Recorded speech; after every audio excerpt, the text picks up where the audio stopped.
Esta é a mensagem, né? Este é o título da mensagem de hoje. Esta é a mensagem, capítulo 95 do, do livro Pão Nosso. Vamos ver aqui. O som está bom, ok. Porque esta é a mensagem que ouvistes desde o princípio, que nos amemos uns aos outros. Primeira Epístola de João, capítulo 3, versículo 11. Escreve-nos o benfeitor Emmanuel. Em todo o mundo, sentimos a enorme inquietação por novas mensagens do céu. Forças dinâmicas do pensamento insistem em receber modernas expressões de velhas verdades, ensaiando-se criações mentais diferentes. Notamos, porém, que a arte procura novas experimentações e se povoa de imagens negativas, que a política inventa ideologias e processos inéditos de governar e dilata o curso da guerra destruidora, que a ciência busca desferir voos mais altos e institui teorias dissolventes da concórdia e do bem-estar. Grandes facções religiosas efetuam um trabalho heróico na demonstração da eternidade da vida, suplicando sinais espetaculares do reino invisível ao homem comum. Convenhamos que haverá sempre benefício nas aspirações elevadas do espírito humano, quando sinceramente procura as vibrações da natureza divina. Todavia, necessitamos reconhecer que, se há inúmeras mensagens substanciosas, edificantes e iluminadas na Terra, a maior e mais preciosa de todas, desde o princípio da organização planetária, é aquela da solidariedade fraternal no amemo-nos uns aos outros. Esta é a recomendação primordial. Sentindo-a, cada discípulo pode examinar, nos círculos da luta diária, o índice de compreensão que já possui acerca dos desígnios divinos. Mesmo que esse ou aquele irmão ainda não a tenha entendido, inicia a execução do paternal conselho em ti mesmo. Ama sempre, faze todo o bem. Começa estimando os que não te compreendem, convicto de que esses mais depressa te farão melhor. Te farão melhor. Finalizou aqui. Então ouçamos Talita. Pode ligar o seu microfone, Talita.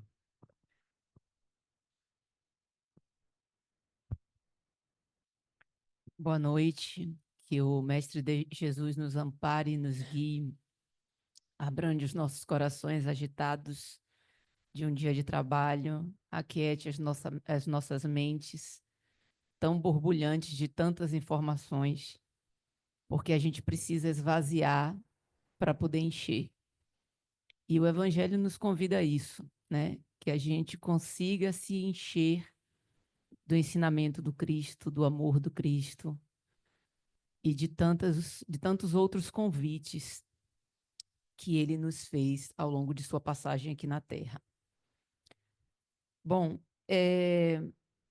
esse é um capítulo da Epístola de João, e João começa falando, na verdade, ao longo de toda a epístola, ele faz um convite aos filhos de Deus sobre um processo de transformação, de nos tornarmos Cristos, e que este processo passa pela nossa capacidade de amar assim como Cristo amou.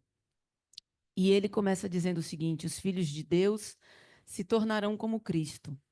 O amor pelo irmão é necessário para se alcançar a vida eterna. Isso é a introdução do capítulo, tá, gente?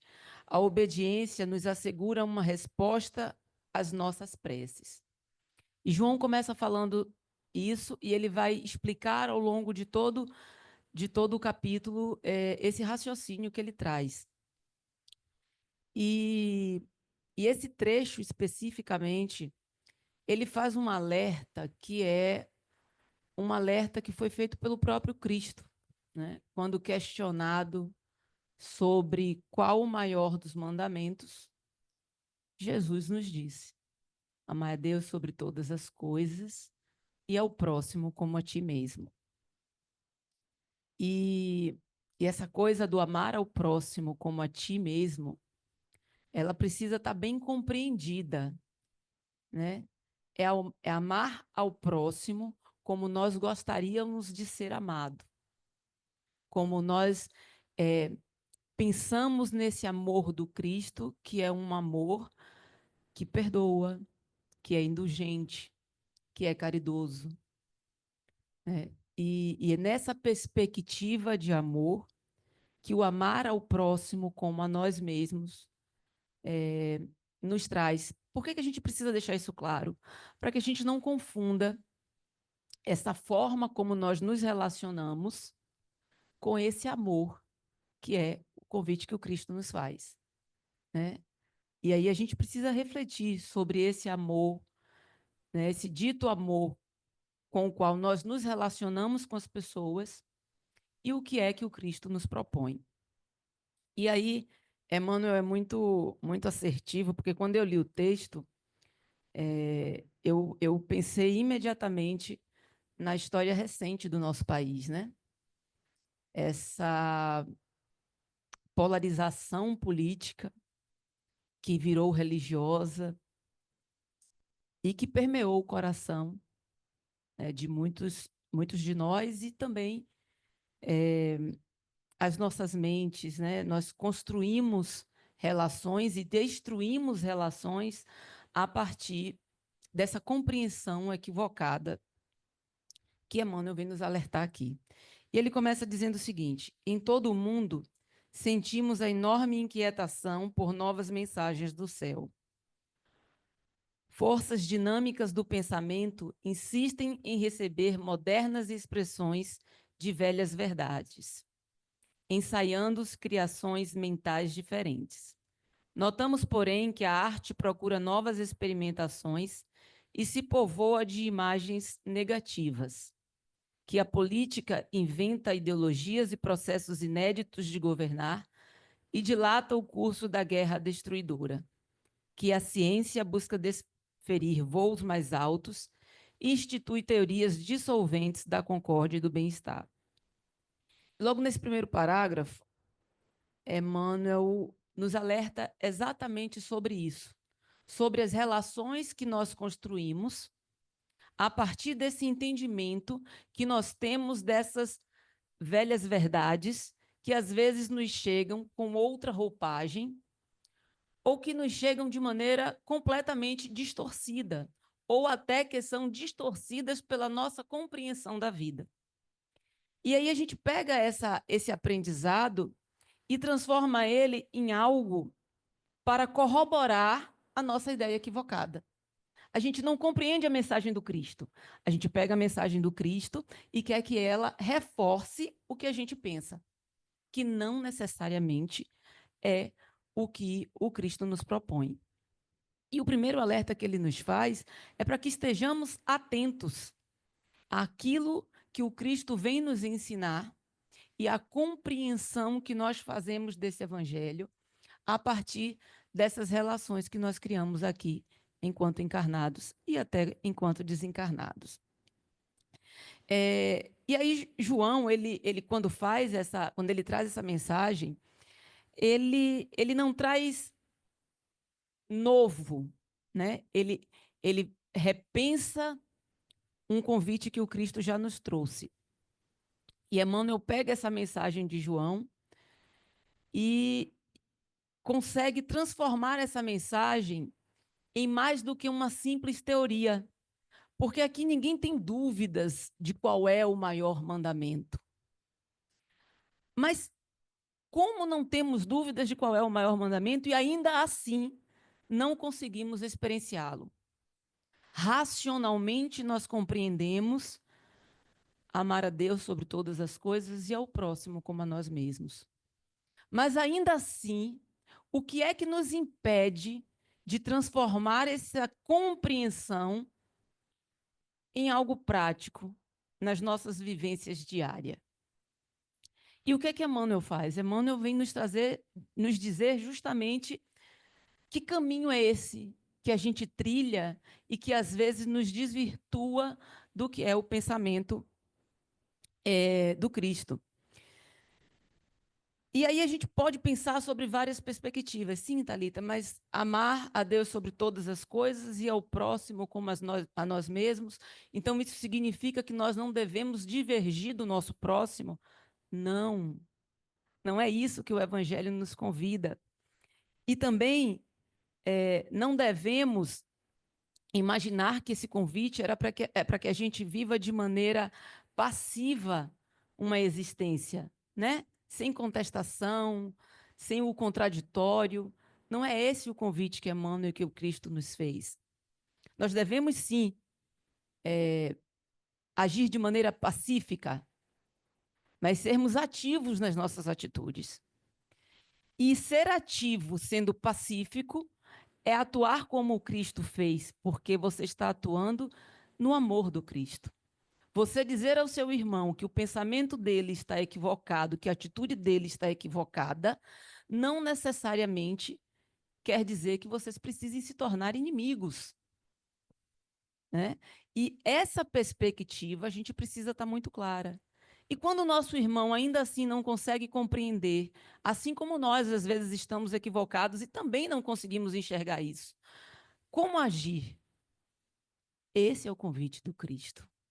É que a gente consiga amar apesar de a nós mesmos e aos nossos irmãos, porque às vezes a gente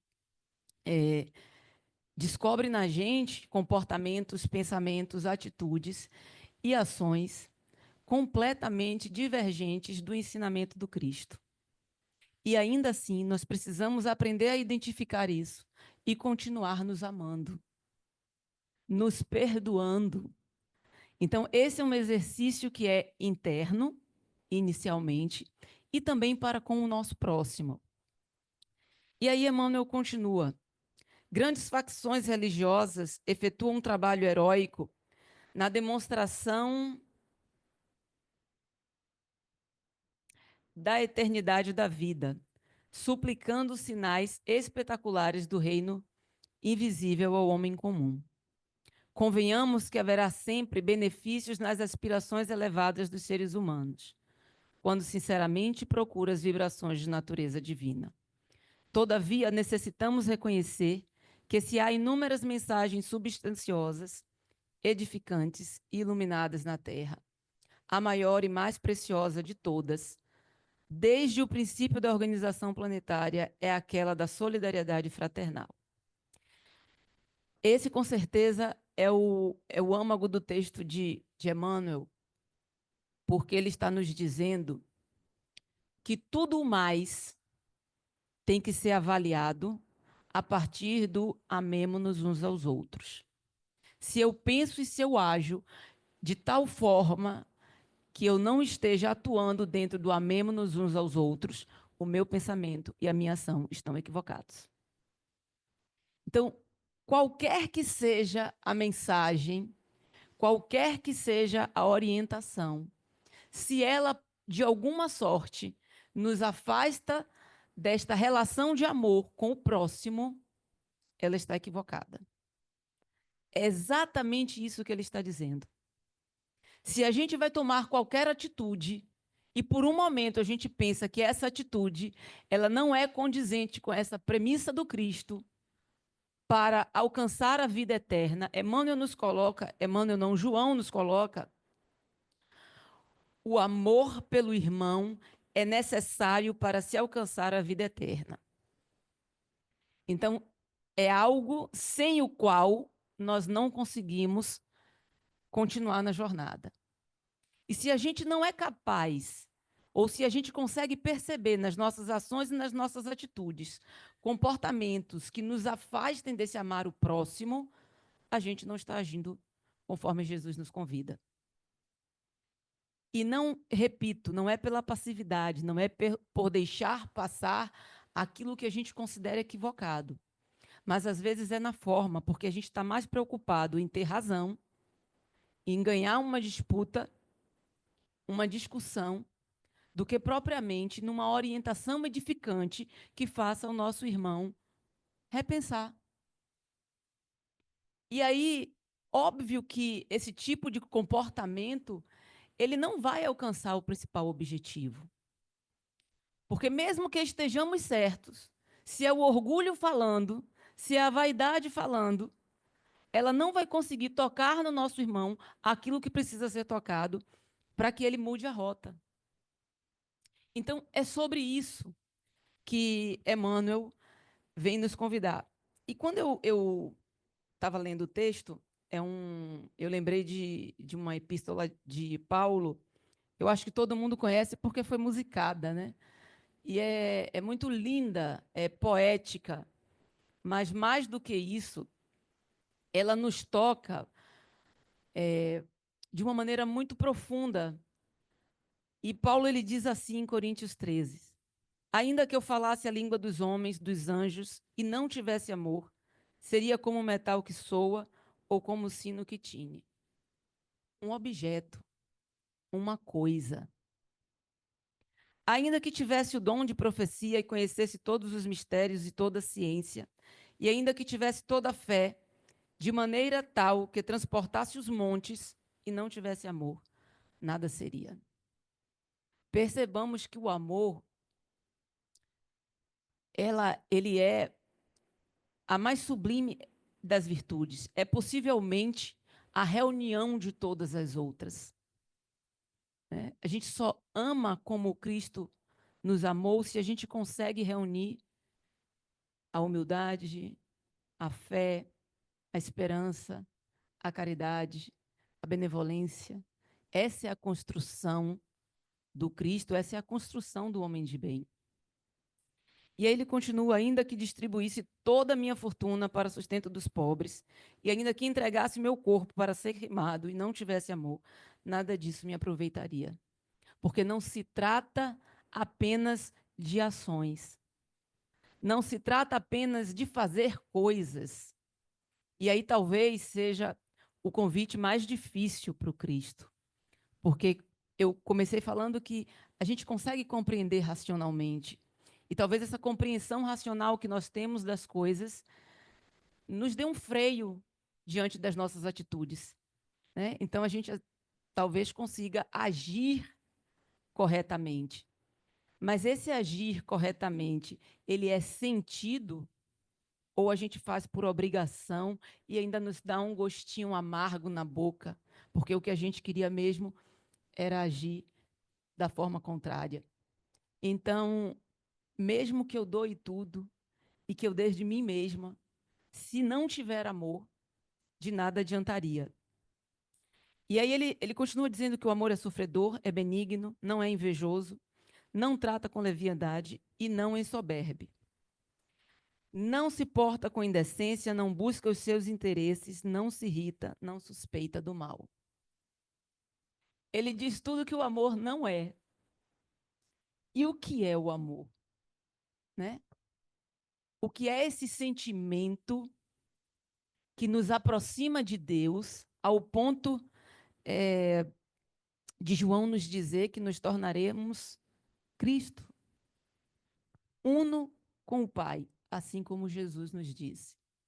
Que sentimento é esse que o Cristo nos convidou, João reforçou, Emmanuel vem tentar nos esclarecer? Eu acredito que essa certamente é a grande reflexão da noite, é que a gente pense no tipo de amor que o Cristo experienciou aqui na Terra.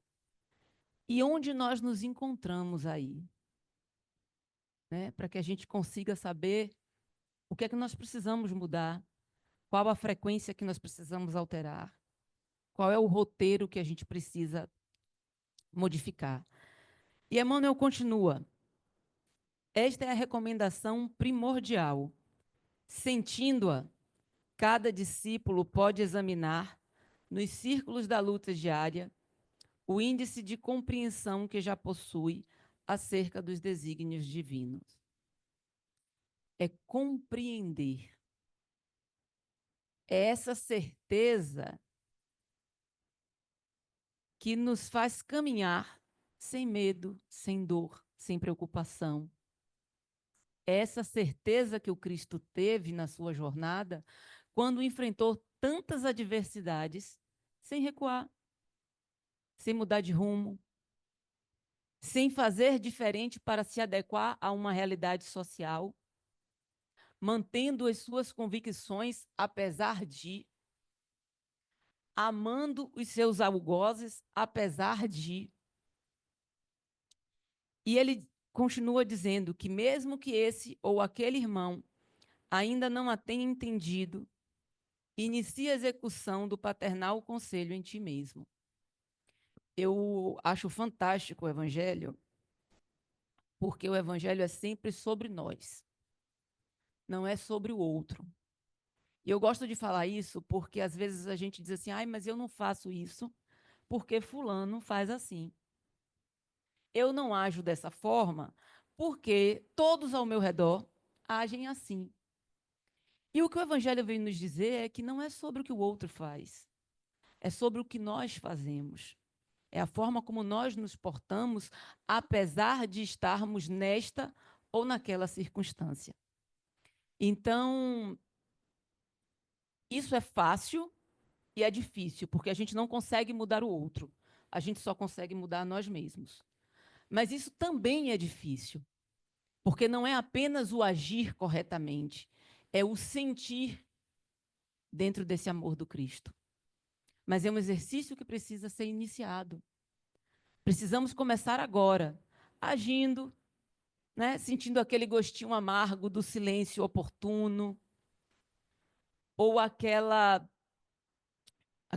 suprimindo aquele momento de raiva e de inquietação por conta de uma orientação que não foi bem aceita. É exercitando no nosso dia a dia, na prática, essa experiência que o Cristo nos possibilita, para que lá na frente, esse exercício diário, que vai se tornar um hábito, seja também um sentimento. E ele conclui o texto de uma forma que é ainda mais desafiadora.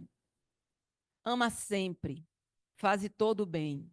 Começa estimando os